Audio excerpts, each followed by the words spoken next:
Hey guys, Kylo here. Finger's healing up nice. Y'all see that? Is this good content? For all of you concerned, the finger's still there. I can't bend it. I can wiggle it. Hopefully after rehab, I'll be able to bend it a little bit. But I thought I might do a little content creation. I'm up here late at the drugstore. Got some stuff in the back setting up. Got to wait on it, so got a little downtime. What I thought I would do, I had some third-party footage. Just a couple of clips here and there. Basically 3 things. I believe there's some of a couple students of mine. James doing his first flights. David H. test flying the RPM. Also James, the pilot in the first part of this footage. We were having a practice day, and he ended up taking some third-party footage with his cell phone. But he gave me a nice video, so I'm going to include that, and that'll be the end of the video. Just some Kylo footage. Sorry about the terrible content. Thanks for watching.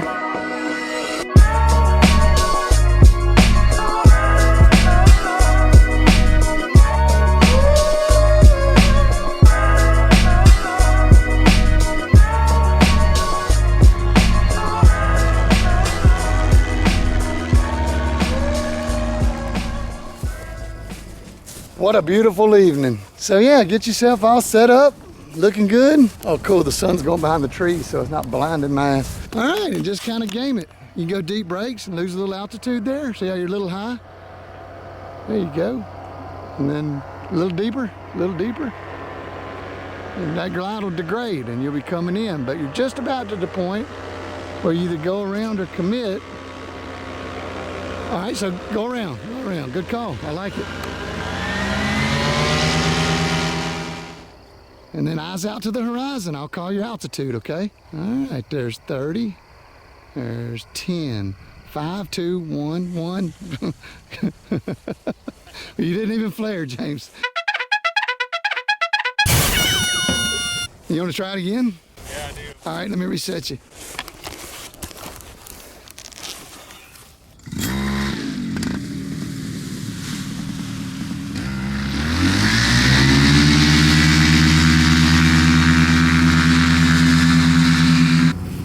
Follow my tracks, I found it.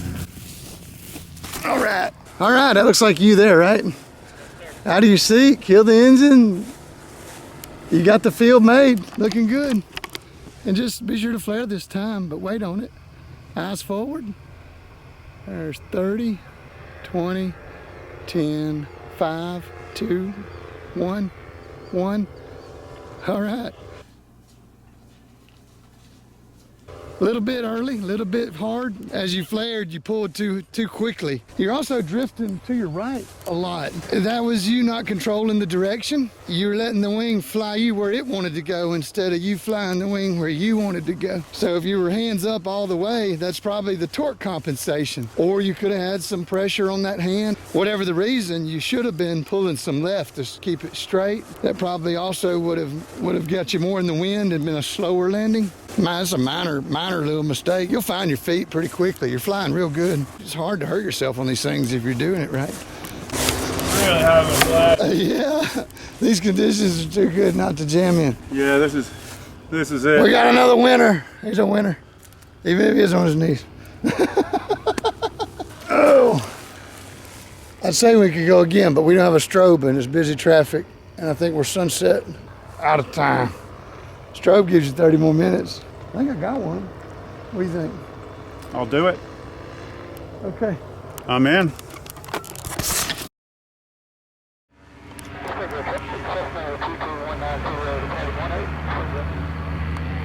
And this was just another day at the field. An afternoon, we were all out there kiting and flying around, and there's a little hill at the Spring Hill Airport that can be fun or it can be an obstruction. And there's a couple of clips that demonstrate both. This is my student David. It was maybe his second day learning to kite, and he's trying to do a little flight off of the hill. Timed it a little wrong, a little too slow. Also a little bit uncoordinated on the brakes. But hey, it's like I said, it's the first and second day. You can't knock him for that. He's doing extremely well for that amount of training time that he has. And then there's David, local student. He is taking his first ride on the Flow RPM 18. And he was worried to death about landing it, but he actually did a nice move here. He was coming at the hill, and he realized that he was going to hit the top of the hill. So what he did was bump the brakes to kind of go over the hill, and then flew down to the bottom and did a good landing. The worst thing you could do with an obstruction like that is to flare early and miss the hill and then end up, basically you'll be 10 feet off the ground deep in a flare, which is a terribly hard landing. But check this out, a bump and then a normal flare, then a good landing. Way to go. And since we're talking about it, I really need to throw in to the newer guys that don't know that anytime you pull some brakes low like this, you got to be very, very careful about letting them up, because what could happen if you jab the brakes, throw your hands up, your glider could pitch over you and then cause a faceplant situation. Really hard landing. That's where you could get injured. Usually we say, if you pull brakes below 20 feet, don't give it back. David's been flying a couple years. He knows what he's doing as far as that goes. So bravo to you. But if you're just going to go out and practice this for the first time, be very, very cautious about throwing your hands up low to the ground. That could end badly. And this is the footage that James gave me later on. Again, I thought he had just taken a couple pictures, but he actually took a nice video of Kaulo doing his thing that he does in his element. I'm just going to let this video play out just as it was given to me. I hope you enjoy it. And thanks again for the footage, James. Appreciate it.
Okay.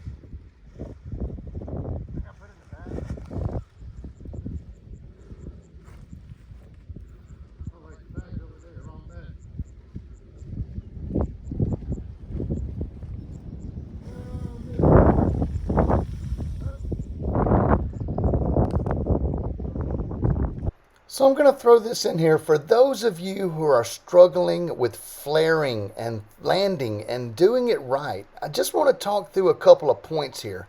This is what I would consider just a near perfect flare. Notice that I'm not pulling brakes, yet I'm feeling the ground with my right foot. You see it dragging in there?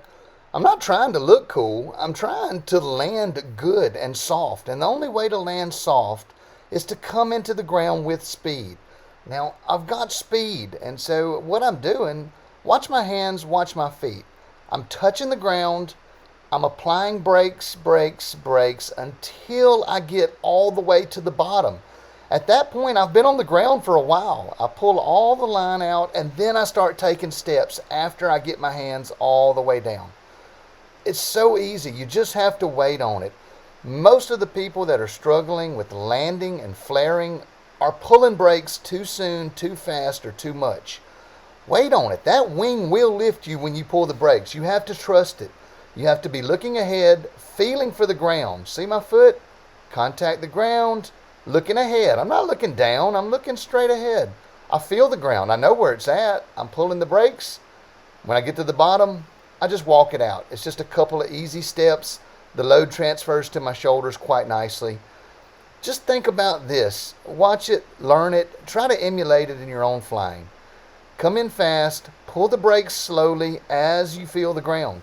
I got a rule of thumb. If you're not touching the ground by the time you get halfway through the brake pull, you've pulled too early. So consider that for those of you that are having difficulty. That's your bonus tip of the day for Kylo. Hope you enjoyed the video. I'm going to let it finish out from here. Also about the finger, like a huge thank you for all the well wishes. Like so many people have reached out to me and either shared their own injuries or just, wished for me to heal quick and heal well. And so far so good. I still don't know what that whole total outcome is going to be. I'm sure that I'll update you when I find that out for myself. Going back for x-rays in a couple weeks and we'll see just how much bone grows together. See how much bone I can grow. There's a bone growing joke in there somewhere, but I'm not going to make it right now. Thank you for watching the video, liking and subscribing. I'll catch you real soon in the next one. Much love. Kyle out.